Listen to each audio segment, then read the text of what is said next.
जय हिंद दोस्तों, स्वागत है आप लोग का पढ़ाई 24x7 यूट्यूब चैनल के नए वीडियो में। दोस्त, आज हम लोग एनसीईआरटी के एक्सरसाइज 1.1 का सॉल्यूशन देखेंगे। दोस्त, हम इसके जितने भी थ्योरी पार्ट है उसको बहुत अच्छे से कवर कर चुके हैं लोग। जो लोग मेरे थ्योरी पार्ट के उस वीडियो को नहीं देखे हैं उन लोगों को मैं बताना चाहता हूं कि वीडियो के डिस्क्रिप्शन में लिंक है, वो वहां से जाकर पहले थ्योरी पार्ट को कवर कर सकते हैं। तो आज हम लोग एनसीईआरटी के एक्सरसाइज 1.1 को शुरू करते हैं। चलिए देखते हैं। कह रहा है कि यूक्लिड विभाजन एल्गोरिथम के प्रयोग से एचसीएफ ज्ञात करना है। यूक्लिड विभाजन एल्गोरिथम के प्रयोग से एचसीएफ निकालना है। देखिए, पहला क्वेश्चन है हम लोग का 135 और 225 का एचसीएफ निकालना है। फिर 196 और 38 220 का एचसीएफ निकालना है। फिर हम लोग का 867 और 255 का एचसीएफ निकालना है। किससे? यूक्लिड विभाजन एल्गोरिथम से। हम आप लोग को यूक्लिड विभाजन एल्गोरिथम अच्छे से बता चुके हैं। देखिए, ये एक्सरसाइज 1.1 है। ठीक है, हम चलते हैं। ये एनसीईआरटी का है। पहला क्वेश्चन को हम सॉल्व करते हैं। कह रहा है कि 135 और 225 हम लोग यूक्लिड विभाजन एल्गोरिथम में पढ़े थे। ए बराबर बी क्यू प्लस आर, इसको और करें तो भाज्य बराबर भाजक गुने भागफल प्लस शेष।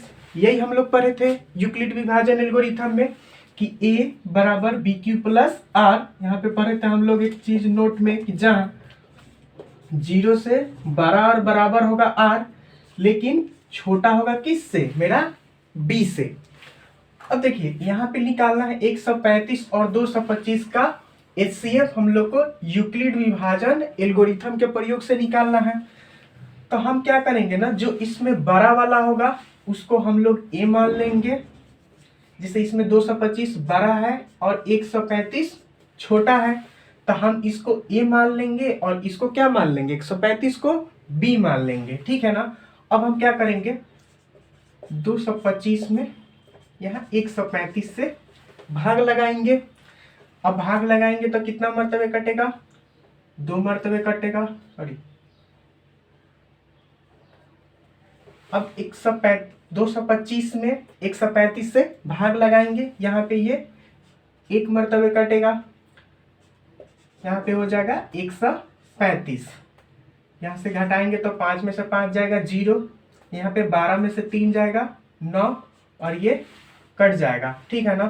तो अब हम यहाँ पे ये मेरा क्या हो जाएगा? भाज्य हो जाएगा।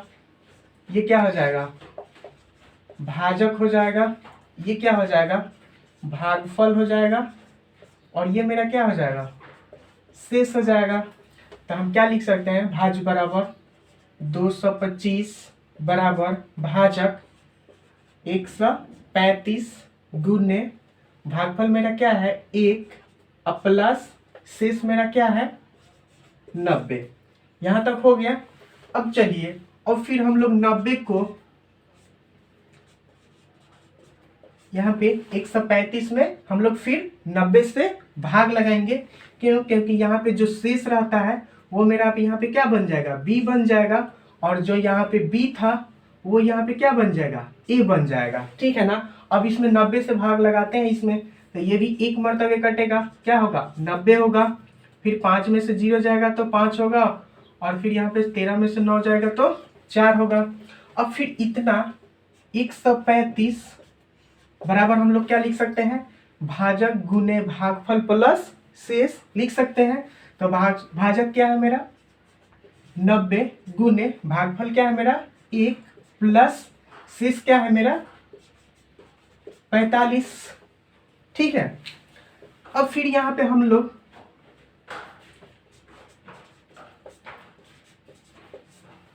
ये जो 90 है वो मेरा फिर क्या हो जाएगा? a हो जाएगा। और जो मेरा शेष है वो क्या हो जाएगा? b हो जाएगा। आप लोग बचपन में ऐसे मौसा निकालना सीखे भी होंगे। ठीक है ना। अब देखिए, ये 45 दूना 90, ये कट जाएगा। अब बताइए यहाँ पे 90 को हम क्या लिख सकते हैं, भाजक गुने भागफल प्लस शेष लिख सकते हैं। तो यहाँ पे क्या लिख सकते हैं, 45 गुने 2 प्लस शेष क्या हो गया 0। हम आप लोग को पिछले क्लास में भी बताए थे कि जब भी शेष 0 आ जाए, जब भी अगर हम यूक्लिड विभाजन एल्गोरिथम के प्रयोग से अगर एचसीएफ फाइंड करना है तो हम लोग क्या कोशिश करते हैं कि शेषफल हम लोग को क्या लाना है, 0 लाना है। जब शेषफल 0 हो जाता है तो मेरा जो b का मान होता है उसी को वही मेरा क्या होता है, मेरा एचसीएफ होता है। तो यहां से कह सकते हैं कि 135 और कितना 225 का एचसीएफ कितना होगा, 45 होगा। क्यों, क्योंकि यहाँ पे मेरा शेषफल क्या हो गया, 0 हो गया। और जब शेषफल 0 हो जाएगा तो जो b का मान होगा वही मेरा क्या होगा, एचसीएफ होगा। तो यही हम लोग यूक्लिड विभाजन एल्गोरिथम से हम लोग इसका एचसीएफ निकाल लिए, ठीक है ना।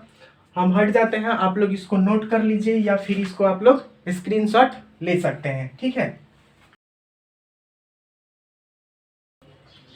चलिए अब हम लोग सेकंड क्वेश्चन के तरफ चलते हैं, ठीक है ना।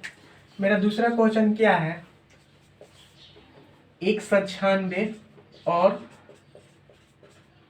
कितना 38 220 का मौसा निकालना है, किससे, यूक्लिड विभाजन एल्गोरिथम से, ठीक है ना।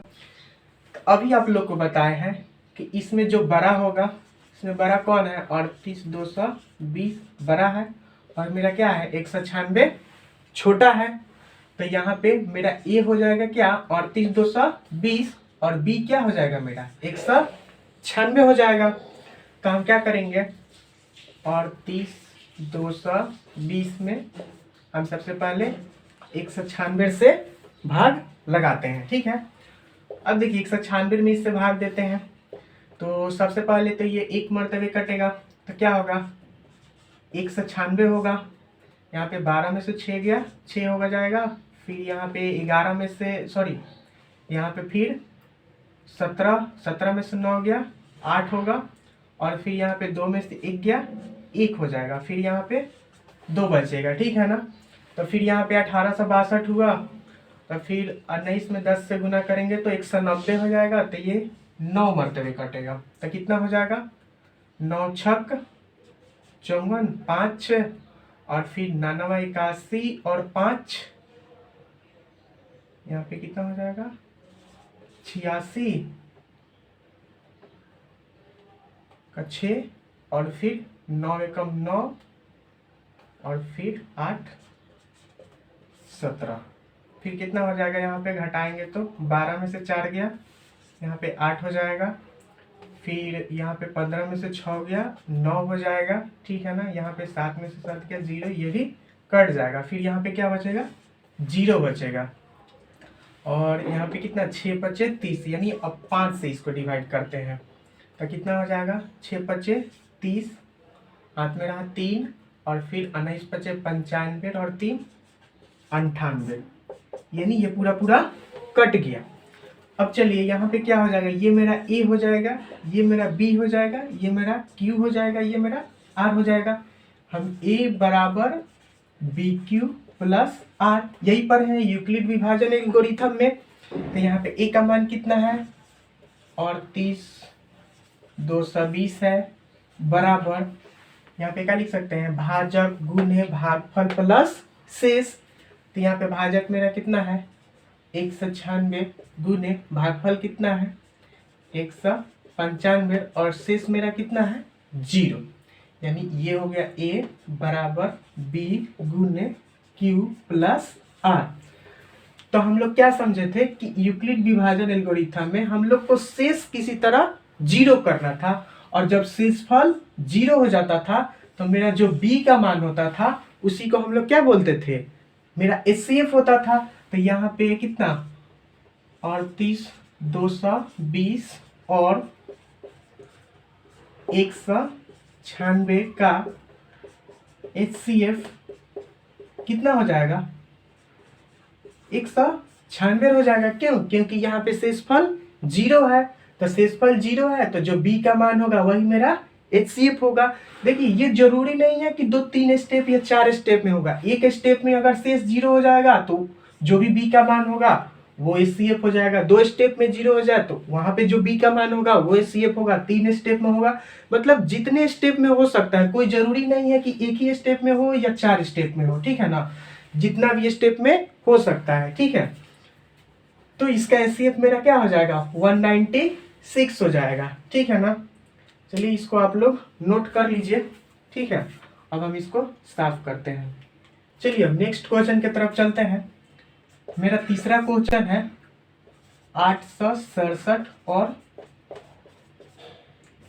255 का HCF फाइंड करना है। अब देखिए इसमें 867 मेरा क्या है, बड़ा है, और 255 मेरा क्या है, छोटा है।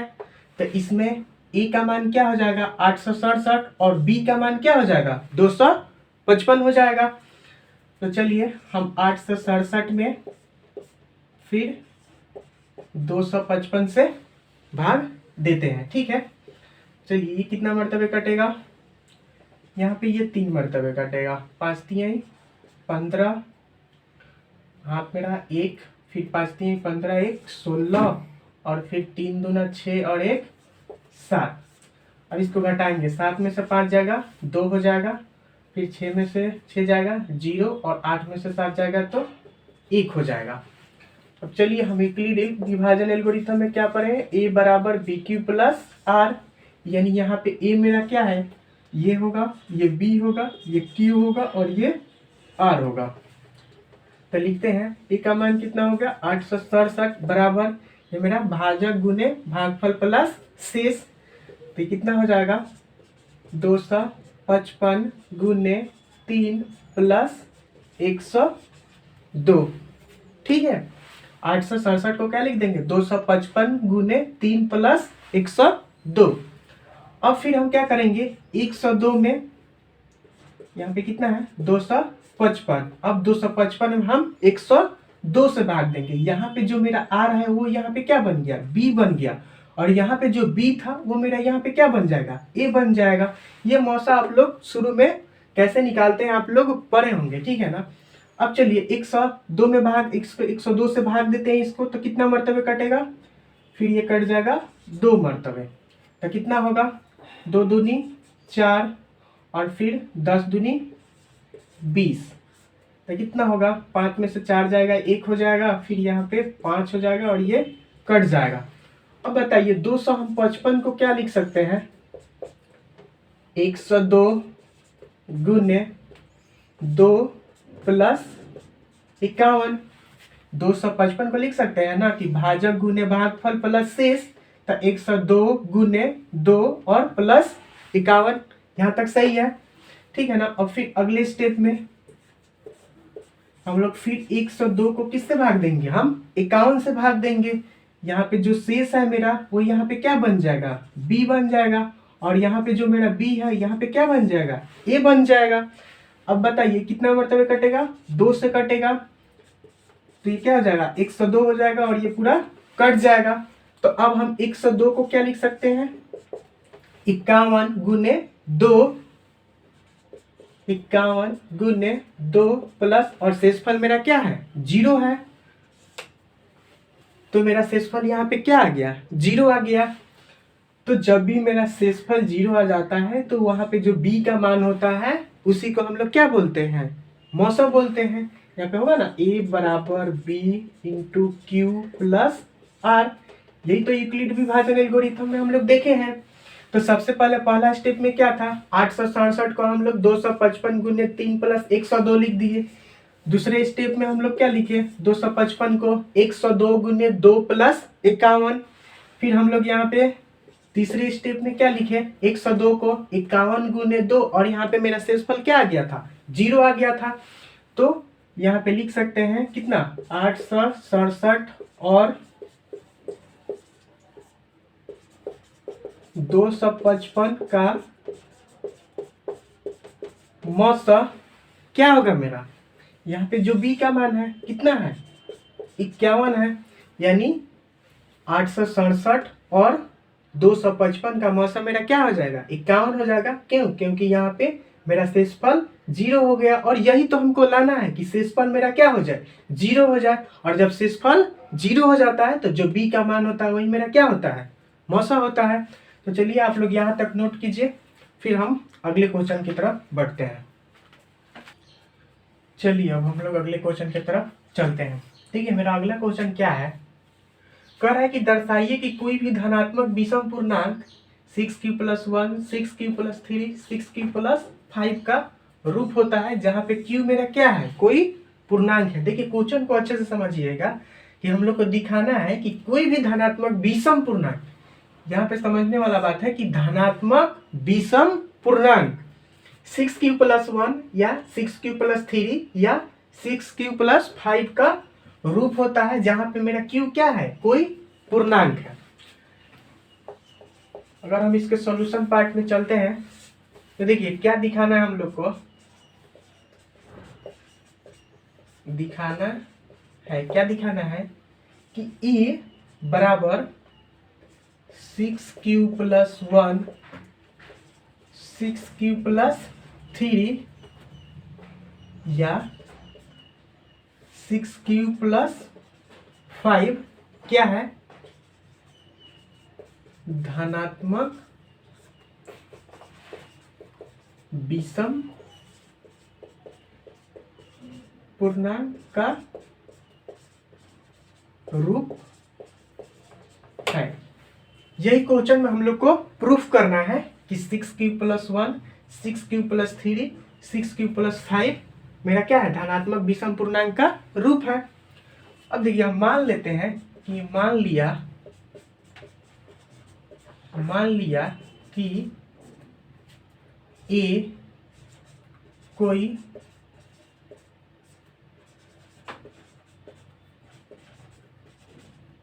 धनात्मक विषम पूर्णांक है, क्योंकि यहाँ पे क्वेश्चन में ही कह रहा है कि जो मेरा ए होना चाहिए वो कोई भी क्या होना चाहिए, धनात्मक विषम पूर्णांक का रूप होना चाहिए। अब देखिए हम लोग को क्या दिखाना था, 6q+1, 6q+3 और 6q+5 को दिखाना है कि ये मेरा क्या है, धनात्मक विषम पूर्णांक का रूप है। अब चलिए हम लोग यूक्लिड एल्गोरिथम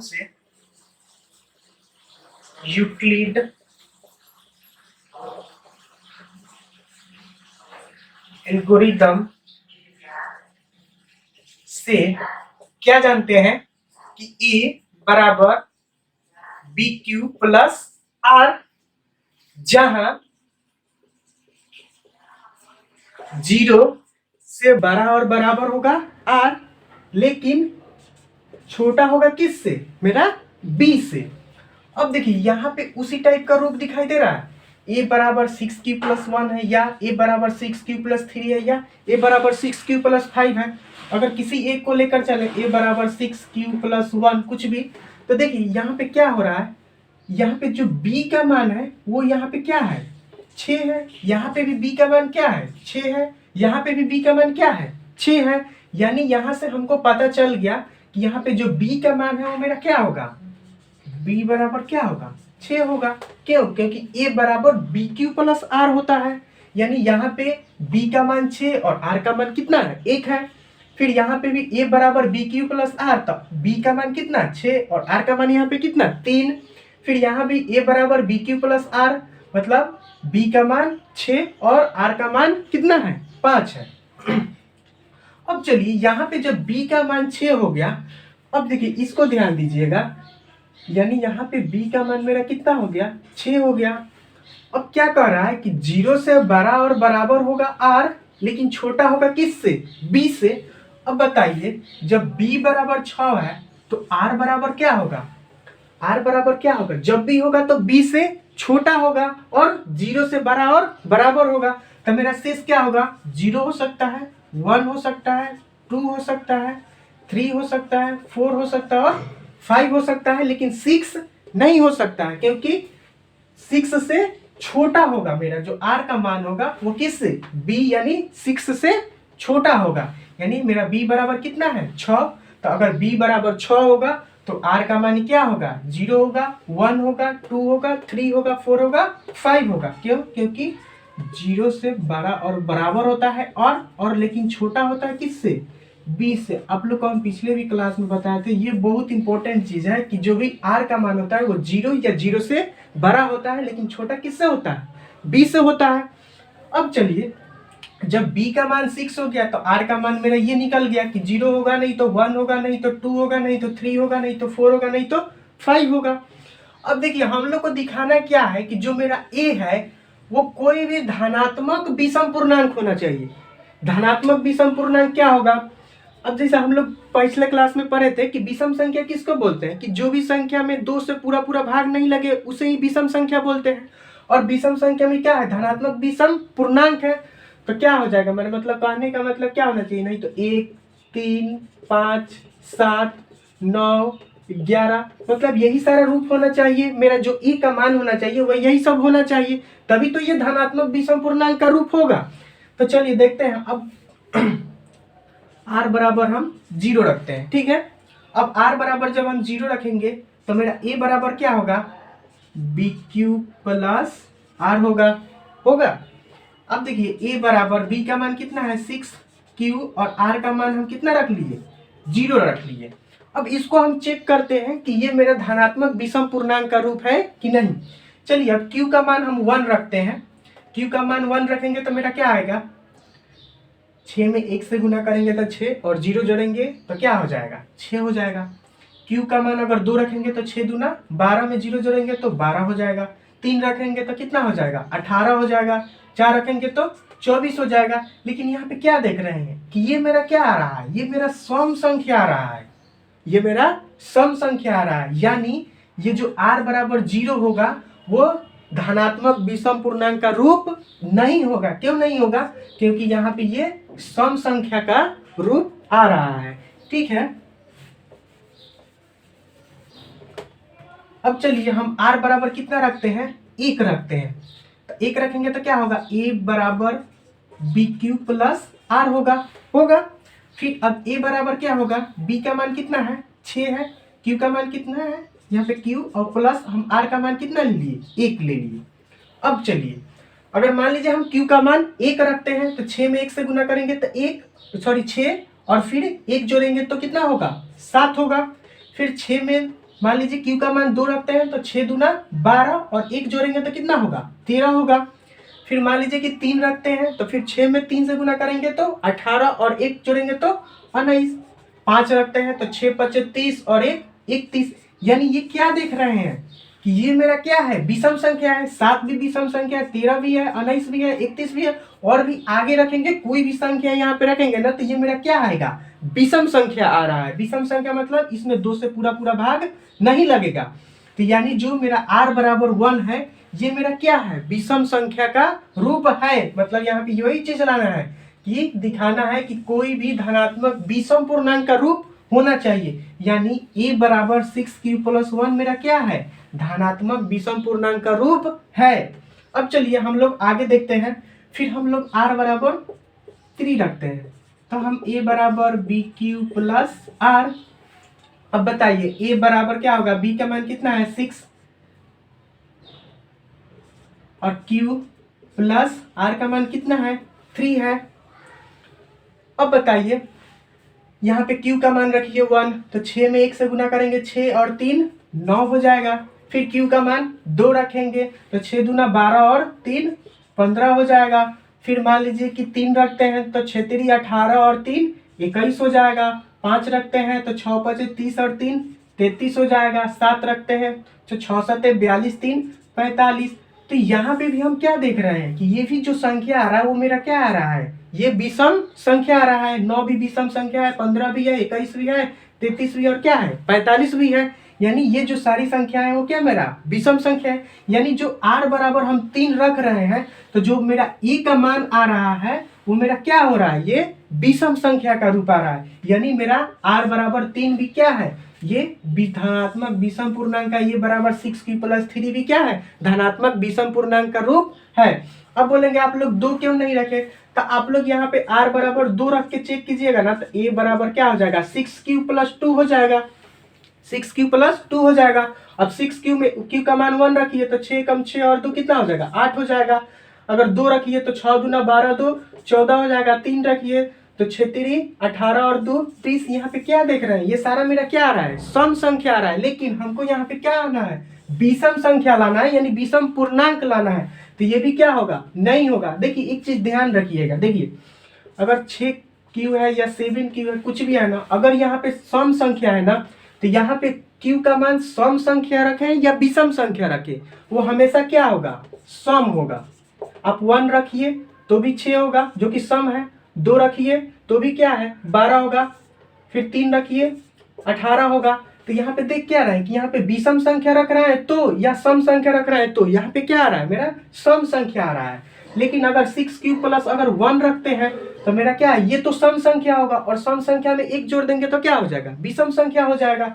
फिर यहाँ पे मान लीजिए 3 रखते हैं तो ये भी क्या हो जाएगा, ये तो सम संख्या होगा, और इसमें क्या जोड़ देंगे, 3 जोड़ देंगे तो ये पूरा पूरा क्या हो जाएगा, विषम संख्या हो जाएगा। तो मेरा यहाँ पे सबसे पहले क्या देखें कि r बराबर 0 रखेंगे तो ये भी सम संख्या हो जाएगा, तो ये मेरा क्या होगा, नहीं होगा। लेकिन r बराबर 1 रख रहे हैं तो ये मेरा धनात्मक विषम पूर्णांक का रूप आ रहा है। r बराबर 3 रख रहे हैं तो ये भी क्या हो रहा है, धनात्मक विषम पूर्णांक का रूप आ रहा है। लेकिन फिर हम r बराबर 4 रखेंगे ना तो ये भी फिर सम संख्या का रूप आएगा, जो कि नहीं होगा। लेकिन जब हम r बराबर कितना 5 रखेंगे तो क्या होगा, a बराबर बी क्यू प्लस r, यानी a बराबर 6q प्लस 5। अब मान लीजिए q का मान 1 रखिए तो 6 कम 6 और 5 11 हो जाएगा। फिर अगर 2 रखेंगे तो कितना होगा, 6 दूना 12 5 17। 3 रखेंगे तो 6 3 18 और 5 23 हो जाएगा।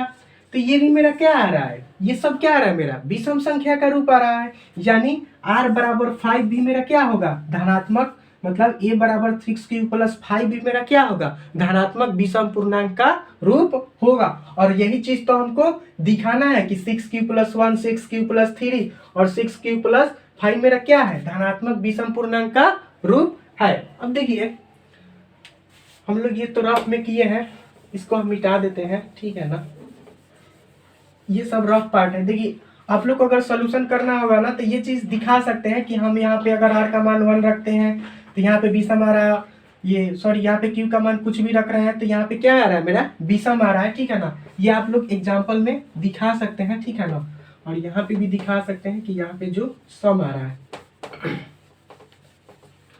तो यानी हम लोग क्या देखे कि r बराबर 1 रख रहे हैं तो भी विषम संख्या का रूप आ रहा है, यहाँ पे 3 रख रहे हैं तो भी विषम पूर्णांक का रूप आ रहा है, और 5 रख रहे हैं तो भी विषम पूर्णांक का रूप आ रहा है। और यही हमको क्या करना था, सिद्ध करना था। तो हम लिख सकते हैं कि अतः क्या a बराबर 6q प्लस 1 6q प्लस 3 और 6q प्लस 5 क्या, धनात्मक विषम पूर्णांक का रूप है। और यही चीज हमको प्रूफ करना था, ठीक है ना। आशा करते हैं आप लोग को समझ में आ गया होगा, ठीक है ना। अगर आप लोग को नोट करना है तो इसी को नोट कर सकते हैं, ठीक है। चलिए तो अब हम लोग तीसरे नंबर क्वेश्चन पे चलते हैं, ठीक है। देखिए मेरा तीसरा नंबर क्वेश्चन क्या बोल रहा है, कह रहा है कि किसी परेड में 616 सदस्यों वाली एक सेना की टुकड़ी को 32 सदस्यों वाले एक आर्मी बैंड के पीछे मार्च करना है। दोनों समूहों का समान संख्या वाले स्तंभों में मार्च करना है। उन स्तंभों की अधिकतम संख्या क्या होगी जिसमें वे मार्च कर सकते हैं, ठीक है ना।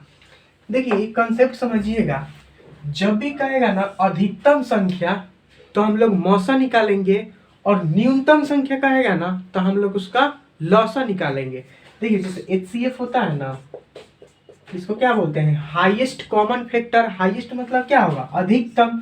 तो मतलब जब भी अधिकतम संख्या बोलेगा तो HCF निकालेंगे, और जब न्यूनतम बोलेगा इसको क्या बोलते हैं, लोवेस्ट कॉमन मल्टीपल। मतलब जब भी न्यूनतम संख्या कहेगा तो हम लोग क्या निकालेंगे, LCM निकालेंगे। ये चीज किसी भी क्वेश्चन में ध्यान रखिएगा। तो यहाँ पे अधिकतम संख्या निकालना है क्या, कि 616 सदस्यों वाली एक सेना को 32 सदस्यों वाली आर्मी बैंड के पीछे मार्च करना है, दोनों समूहों को समान संख्या वाले स्तंभों में मार्च करना है, तो उनकी अधिकतम संख्या क्या होगी। चलिए तो हम सीधा समझते हैं कि इस क्वेश्चन में क्या निकालना है, HCF ऑफ किसका 616 और 32 का। आप लोग समझ गए होंगे कि क्यों इसका HCF निकालना है। अब चलिए 616 क्या है, बड़ा है किससे, 32 से, यानी इसमें मेरा क्या होगा, ए का मान क्या होगा 616 होगा और बी का मान क्या होगा मेरा 32 होगा। 616 में 32 से भाग देते हैं तो कितना 32 दूना 64, यानी ये एक मर्तबे कटेगा तो यहाँ पे कितना होगा 32, 11 में से 2 गया 9 और फिर यहाँ पे 5 में से 3 गया 2, फिर यहाँ पे 6 उतरेगा, अब कितना 3 27, यानी फिर ये 9 मर्तबे कटेगा तो 9 दूना 18, एक बचेगा, फिर 9 3 27 1 28, फिर 16 में से 8 जाएगा तो कितना होगा 8 होगा, फिर यहाँ पे 8 में से 8 जाएगा तो 0, ये भी कितना हो जाएगा 0 हो जाएगा। तो हम लोग क्या जानते थे यूक्लिड एल्गोरिथम से, a बराबर BQ प्लस R। अब यहाँ पे a का मान कितना है 616, ये मान b है, ये q है और ये मेरा क्या है r है। अब a बराबर 616 बराबर क्या लिख सकते हैं, भाजक गुने भागफल प्लस शेष, यहाँ पे कितना हो जाएगा 32 गुने 19 प्लस 8, ये 616 को हम लिख सकते हैं ना, भाजक गुने भागफल प्लस शेष। अब फिर हम यहाँ पे क्या रखेंगे 32 में 8 से भाग देंगे, यहाँ पे जो r है यहाँ पे वो मेरा यहाँ पे क्या बन जाएगा b बन जाएगा, और यहाँ पे जो b है वो मेरा क्या बन जाएगा a बन जाएगा। अब फिर 8 में 4 से गुना करेंगे तो 32, यहाँ पे क्या हो जाएगा 0 हो जाएगा।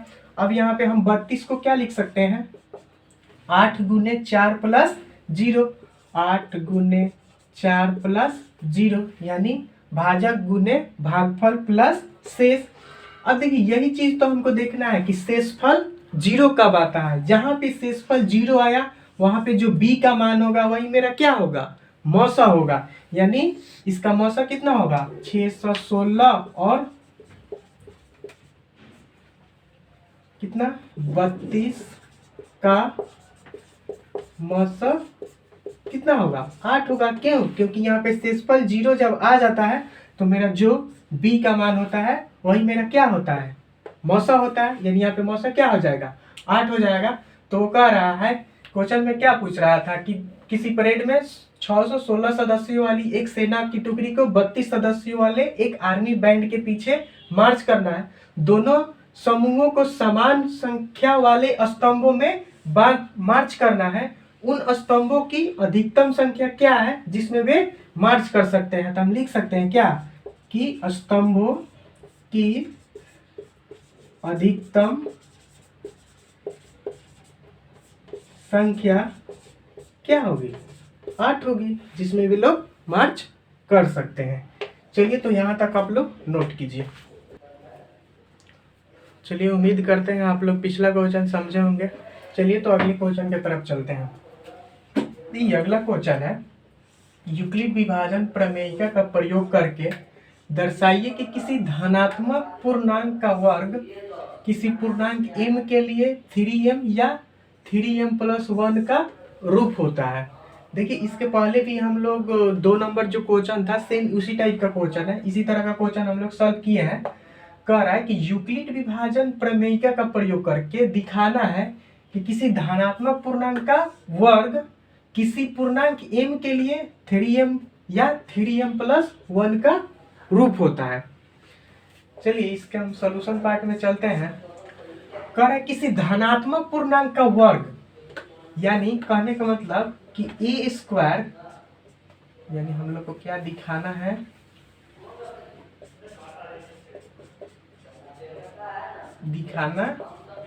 क्या a² बराबर 3m या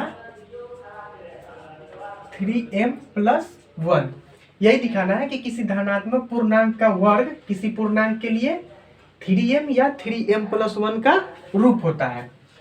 अब चलिए हम मान लेते हैं मान लिया कि ए कोई धनात्मक पूर्णांक है। हमने मान लिया कि ए कोई धनात्मक पूर्णांक है। अब हम यूक्लिड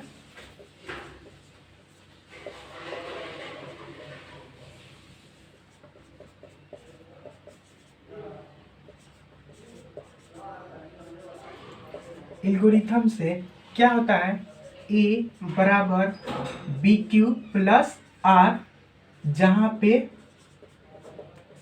0 से बड़ा और बराबर होता है आर, लेकिन छोटा होता है बी से। देखिए अब आप लोग समझ रहे होंगे कि यहाँ पे ए बराबर बी क्यू प्लस आर क्यों ला रहे हैं। क्योंकि देखिए यहाँ पे हम लोग को 3m या 3m प्लस 1 का रूप लाना है, यानी ए बराबर हमको बी क्यू प्लस आर, यही तो होता है यूक्लिड एल्गोरिथम, तो उसी का रूप हमको लाना है। इसीलिए हम लोग इसमें यूक्लिड एल्गोरिथम का प्रयोग कर रहे हैं। तो कह रहा है कि ए बराबर बी क्यू प्लस आर, जहां पे 0 से बड़ा और बराबर होगा आर, लेकिन छोटा होगा बी से। अब देखिए इसमें देखने के बाद क्या पता चल रहा है, यहाँ पे बी क्यू है, यहाँ पे 3m है, यहाँ पे बी क्यू है, यहाँ पे क्या है 3m है। यानी यहाँ से देखने से क्या मालूम चल रहा है कि बी का मान क्या होगा 3 होगा, यानी बी क्यू प्लस आर, यानी यहाँ पे बी का मान क्या होगा 3 होगा। चलिए जब b का मान 3 होगा तो यहाँ पे r का मान क्या लिख सकते हैं, जब b का मान यहाँ पे 3 रखेंगे तो r का मान क्या होगा, कह रहा है कि r का मान क्या होना चाहिए 0 होना चाहिए या 0 से बड़ा होना चाहिए, लेकिन छोटा होना चाहिए किससे, b से। यानी 0 से बड़ा और बराबर होगा r, लेकिन छोटा होगा किससे 3 से। तो क्या होगा मेरा r का मान क्या हो जाएगा, 0 होगा, 1 होगा या 2 होगा, लेकिन 3 नहीं हो सकता है। क्यों, क्योंकि इससे छोटा होना चाहिए। तो r का मान 0 होना चाहिए या 1 होना चाहिए या 2 होना चाहिए। अब देखिए हमको दिखाना है कि जो इसका वर्ग है वो 3m या 3m प्लस 1 का रूप होता है। तो चलिए शुरू करते हैं। यहाँ पे r बराबर 0 ले लेते हैं, तो a बराबर बी क्यू प्लस आर, तो मेरा a बराबर क्या होगा, b का मान यहाँ पे कितना है 3 है, और q प्लस r का मान हम कितना ले रहे हैं 0 ले रहे हैं, तो बी क्यू 3q प्लस 0। और हमको क्या दिखाना कि धनात्मक पूर्णांक का वर्ग किसी पूर्णांक m के लिए 3m या 3m प्लस 1 का रूप होता है। तो हम लिखेंगे दोनों तरफ वर्ग करने पर क्या होगा, a का स्क्वायर करेंगे तो a स्क्वायर बराबर, ये तो 0 है तो यहाँ पे क्या हो जाएगा 3q का स्क्वायर, फिर यहाँ पे a स्क्वायर बराबर, यहाँ पे 3 का स्क्वायर 9, और ये q का स्क्वायर करेंगे तो 9q स्क्वायर। अब देखिए हमको तो a स्क्वायर बराबर 9q स्क्वायर आ गया, लेकिन हमको लाना क्या है, या तो 3m होना चाहिए या 3m प्लस 1 होना चाहिए। अब हम इसको यहाँ पे लिखते हैं a स्क्वायर बराबर 9q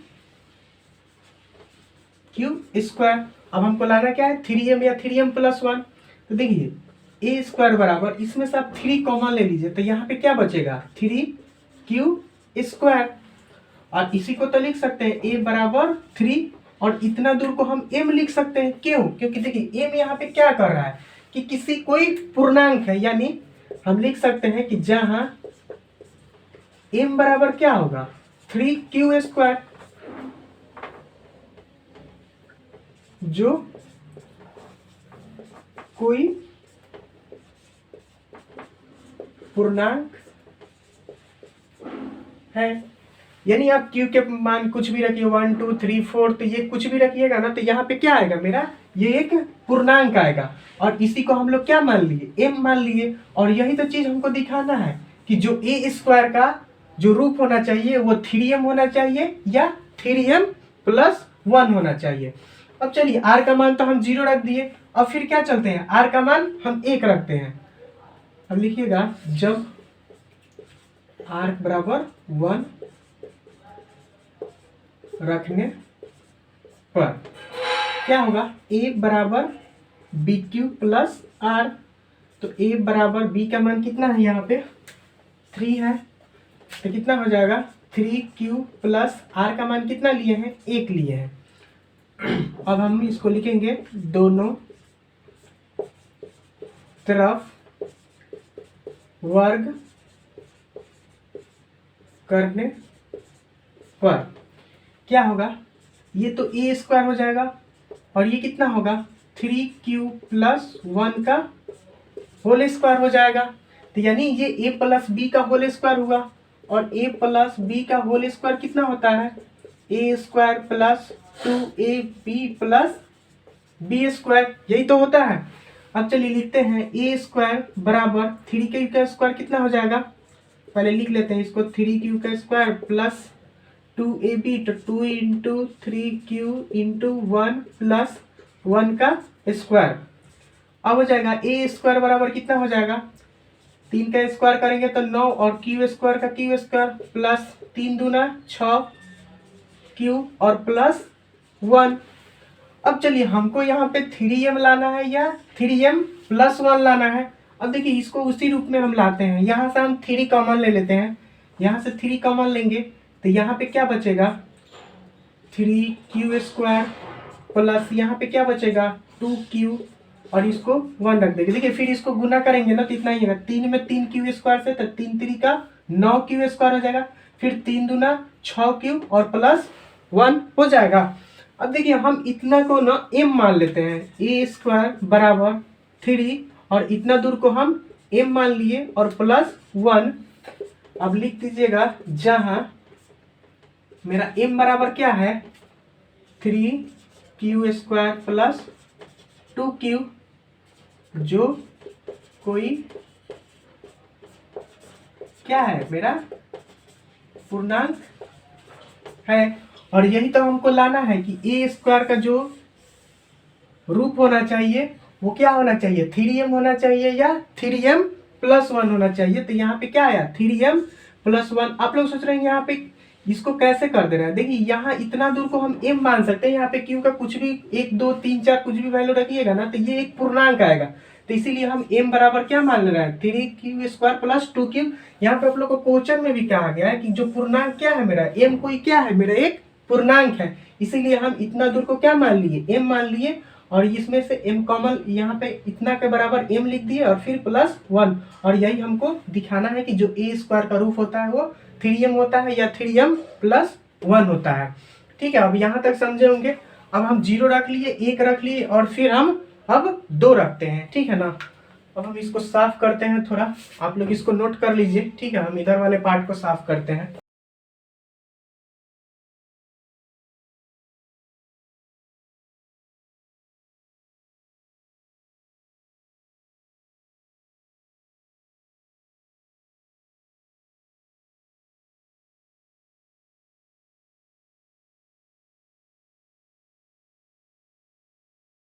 अब r बराबर 2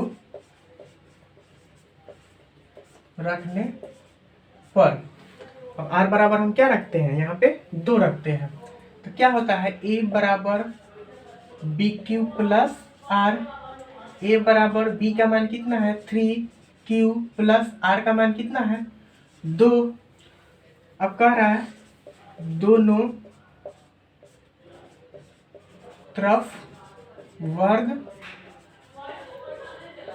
करने पर क्या होगा a स्क्वायर बराबर 3q प्लस 2 का होल स्क्वायर, ये भी क्या है a प्लस बी का होल स्क्वायर है, यानी a square plus 2ab plus क्या होगा b स्क्वायर होगा। तो यहाँ से क्या होगा a स्क्वायर बराबर 3q का पहले स्क्वायर हो जाएगा, फिर b square plus 2ab 2 into 3q into 2। अब क्या हो जाएगा a स्क्वायर बराबर 3 का स्क्वायर 9 और q का स्क्वायर q स्क्वायर हो जाएगा प्लस 2 का स्क्वायर क्या हो जाएगा 4 हो जाएगा प्लस 2 दूनी 4 तिहाई 12 और ये q हो जाएगा। अब देखिए a स्क्वायर बराबर इसको थोड़ा अरेंज करके लिखते हैं 9q स्क्वायर प्लस 12q और प्लस 4। देखिए लेकिन जो हमको a स्क्वायर का रूप लाना है वो मेरा क्या होना चाहिए 3m होना चाहिए या 3m प्लस 1 होना चाहिए। तो देखिए यहाँ पे तो 3 कॉमन हो जाएगा लेकिन इसको यहाँ पे फिर 4 बच जा रहा है। देखिए इसको क्या करेंगे, ए स्क्वायर बराबर क्या लिख देंगे, 9q² प्लस 12q प्लस, इसको 4 को लिख सकते हैं 3 प्लस 1।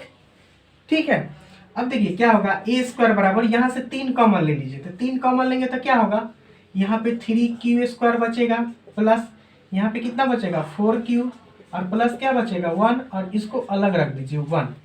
ठीक है, फिर इसको गुना करेंगे ना, तो फिर 3q² में 3 से गुना करेंगे तो 3 में 3 से 9q² हो जाएगा, फिर 3 चौका 12q हो जाएगा, फिर 3 एकम 3 और फिर प्लस 1 है, तो फिर ये मिलके क्या हो जाएगा मेरा 4 हो जाएगा। अब हम इतना दूर को क्या मान लेते हैं, m मान लेते हैं, ए स्क्वायर बराबर क्या हो जाएगा 3m प्लस 1।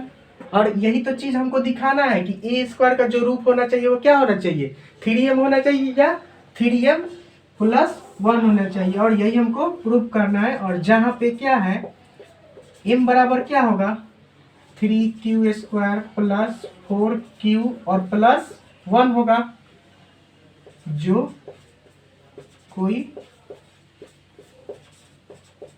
पूर्णांक है।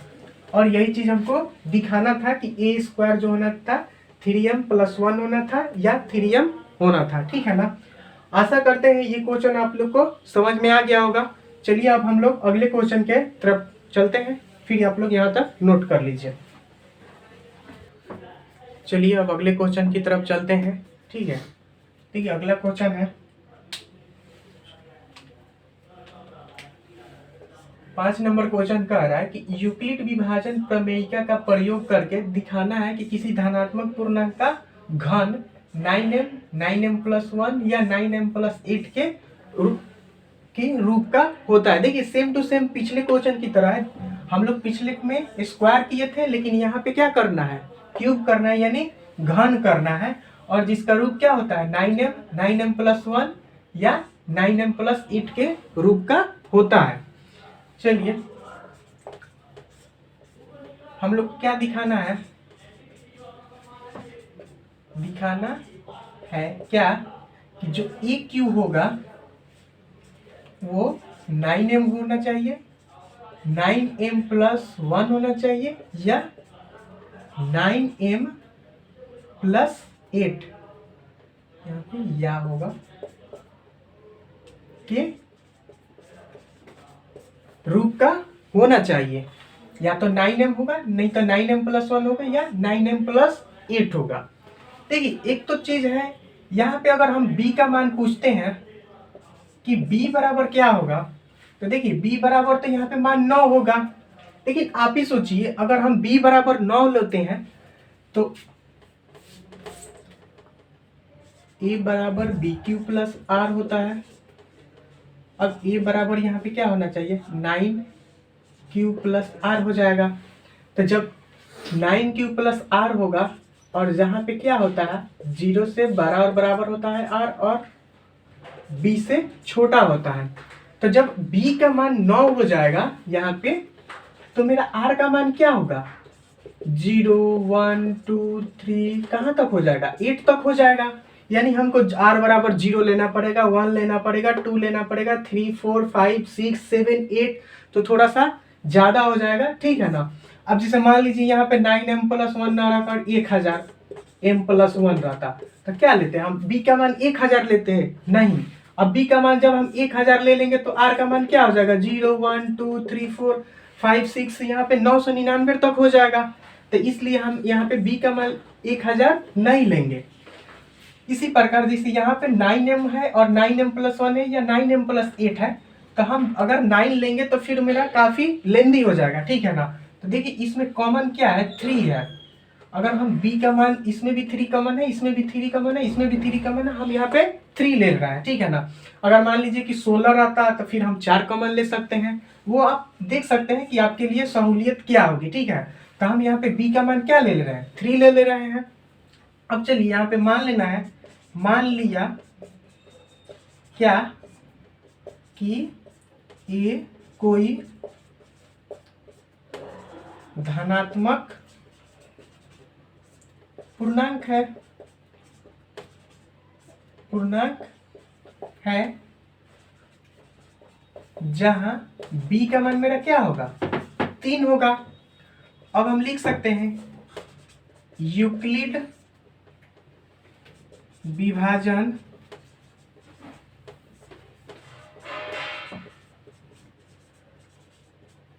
प्रमेयिका से क्या a बराबर बी क्यू प्लस आर, जहां क्या होगा 0 से बड़ा और बराबर होगा r, लेकिन छोटा होगा किससे मेरा b से।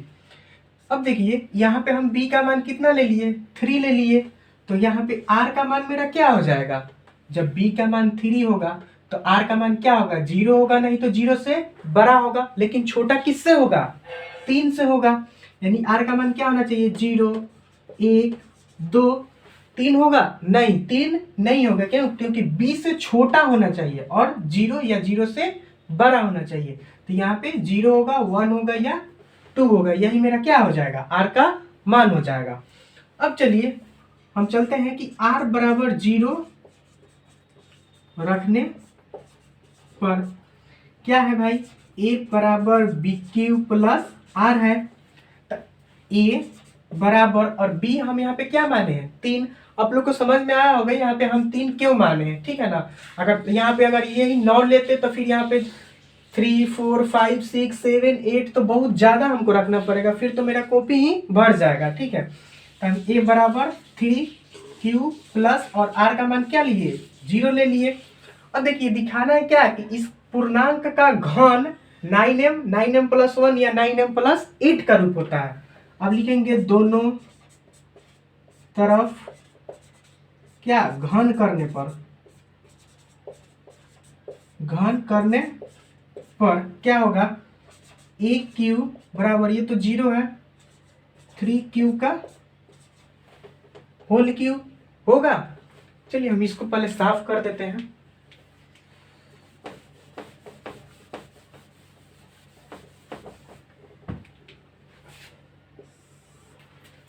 अब देखिए ये तो a क्यू हो जाएगा और ये क्या हो जाएगा 3q का क्यू है, तो क्या हो जाएगा a क्यू बराबर 3 का क्यू करेंगे तो 27 और q का क्यू क्या हो जाएगा 27 q का क्यूब, ठीक है। अब देखिए ये तो इतना आ गया, लेकिन हमको a क्यू का रूप क्या होना चाहिए 9m होना चाहिए, 9m प्लस 1 होना चाहिए, 9m प्लस 8 होना चाहिए। अब देखिए इसको उसी रूप में आप लाइए, यहाँ पे 9m लाना है तो इसमें से 9 कॉमन ले लीजिए, तो क्या हो जाएगा 3q का क्यूब, फिर इसमें गुना करेंगे तो 9 3 27q का क्यूब हो जाएगा। यानी a क्यूब बराबर 9 और इतना दूर को हम क्या मान ले रहे हैं m मान ले रहे हैं, जहां m बराबर क्या होगा 3q का क्यूब होगा, जो कोई पूर्णांक है। मेरे क्वेश्चन में ही दिया गया है कि ये क्या है m जो मेरा क्या है कोई एक पूर्णांक है, यानी मेरा जो a क्यू का रूप आया वो 9m या 9m प्लस 8 या 9m प्लस 1 का रूप होना चाहिए, लेकिन यहाँ पे मेरा क्या आया a क्यू बराबर 9m। अब चलिए मेरा r बराबर तो 0 हो गया, अब फिर r बराबर 1 रखने पर क्या होगा a बराबर बी क्यू प्लस आर। अब a बराबर b का मान कितना है यहाँ पे 3 है, 3q प्लस r का मान कितना ले लिए 1 ले लिए। अब देखिए दोनों तरफ वर्ग करने पर दोनों तरफ घन करने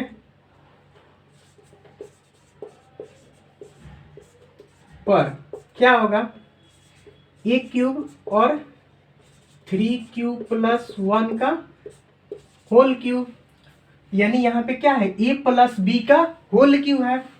तो आपको पता होगा a प्लस b का होल क्यूब क्या होता है a cube plus b cube plus 3a square b और 3ab स्क्वायर, यानी a cube plus b cube, एक बार a का स्क्वायर कर देते हैं फिर b से गुना कर देते हैं एक बार बी का स्क्वायर कर देते हैं और ए से गुना कर देते हैं, यानी a cube plus b Q plus 3a² b plus 3ab²।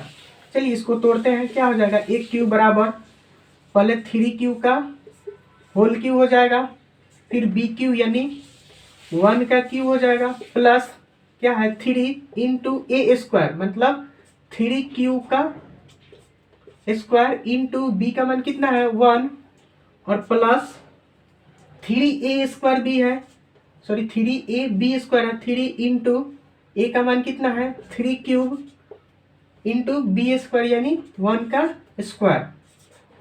क्या हो जाएगा ए क्यू बराबर 3 का क्यू क्या हो जाएगा 27 और क्यू का क्यूब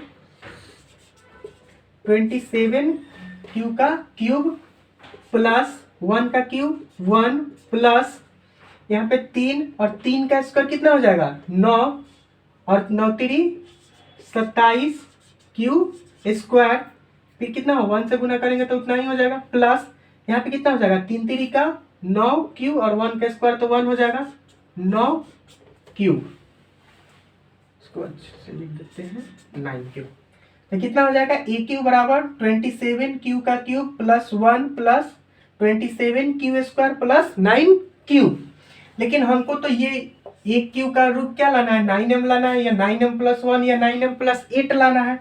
तो देखिए ए क्यू बराबर सबसे पहले इसको अरेंज करके लिख लीजिए 27 क्यू का cube plus 27 Q square plus 9 cube plus 1, हम इसको अरेंज करके लिख दिए।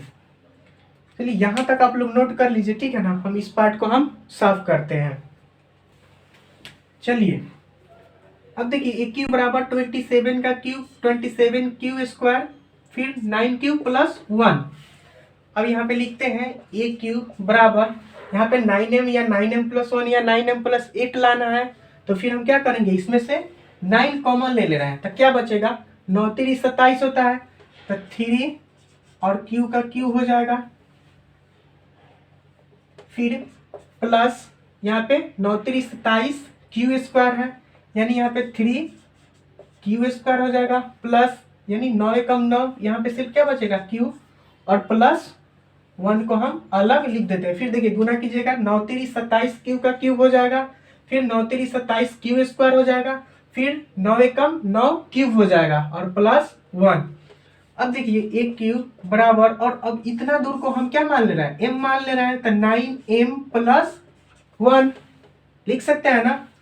और लिख देंगे यहाँ पे क्या, जहाँ m बराबर क्या होगा 3q का cube plus 3q square plus cube होगा, जो कोई क्या है मेरा पूर्णांक है। और यही तो हमको दिखाना है कि जो ए क्यू का रूप होना चाहिए वो क्या होना चाहिए 9m होना चाहिए, या 9m प्लस या मेरा 9m + 8 का रूप होना चाहिए, ठीक है। तो अब यहाँ पे हम r बराबर 1 रख लिए, और फिर अब हम r बराबर 2 रखने पर क्या होगा a बराबर बी क्यू प्लस r होगा। a बराबर b का मान कितना था 3 था, q प्लस r का मान क्या होगा 2।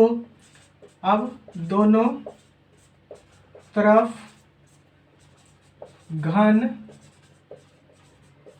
करने पर क्या होगा ए क्यूब बराबर 3q + 2 का होल क्यूब, फिर a + b का होल क्यूब हुआ, a + b का होल क्यूब क्या होता है a cube + b cube + 3a² b + 3ab², ठीक है।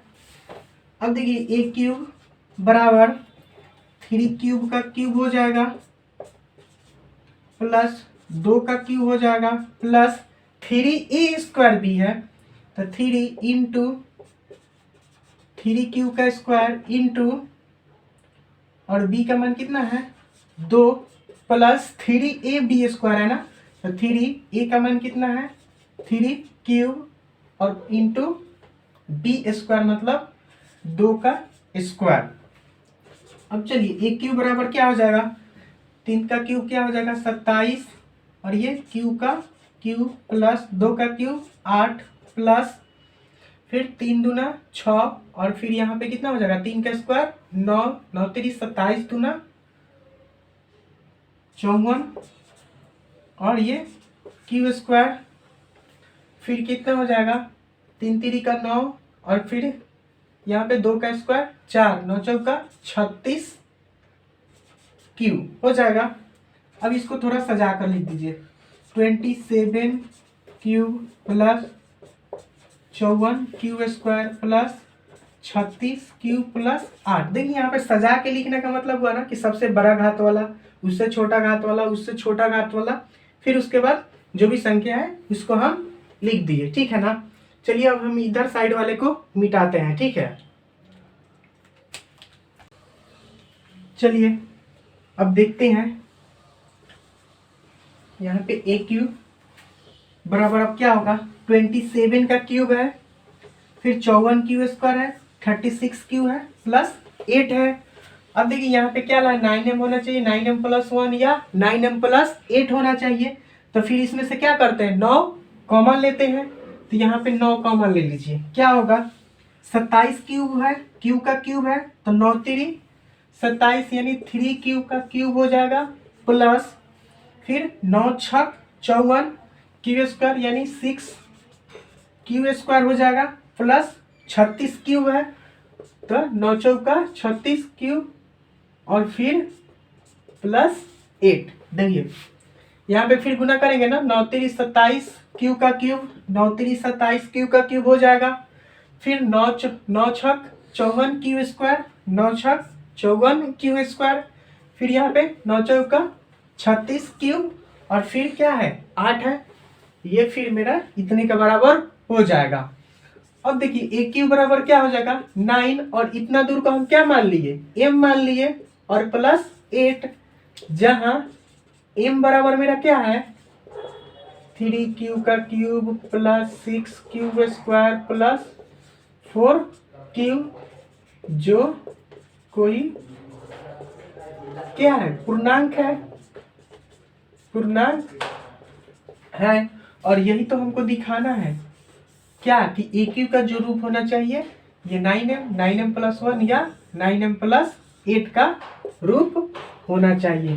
तो ये हम लोग का प्रूफ हो गया क्या कि ए क्यू बराबर 9m या 9m प्लस 1 या 9m प्लस 8 का रूप है, ठीक है ना। यहाँ पे ये यही हम लोग को प्रूफ करना था कि ए क्यूब का रूप क्या होना चाहिए 9m होना चाहिए या 9m प्लस 1 होना चाहिए या 9m प्लस 8 होना चाहिए। देखिए आप लोग के एक्सरसाइज 1.1 में ना एनसीईआरटी का 5 क्वेश्चन था, ये हम लोग पांचों क्वेश्चन को आज डिस्कस कर लिए। देखिए हम आप लोग बोलेंगे कि एनसीईआरटी क्यों डिस्कस कर रहे हैं, तो आप लोग का जो बोर्ड एग्जाम होता है ना वो एनसीईआरटी बुक के ही बेस्ड पर होता है, ठीक है ना। इसलिए हम कोशिश कर रहे हैं कि एनसीईआरटी को सॉल्व करने का। अगर कमेंट में आप बता सकते हैं कि अगर अदर बुक भी कोई अगर सॉल्व करना होगा तो आप लोग कमेंट सेक्शन में हमें बता सकते हैं, ठीक है ना। तो आज के लिए इतना ही रहने देते हैं, फिर मिलते हैं अगले वीडियो में, तब तक के लिए जय हिंद।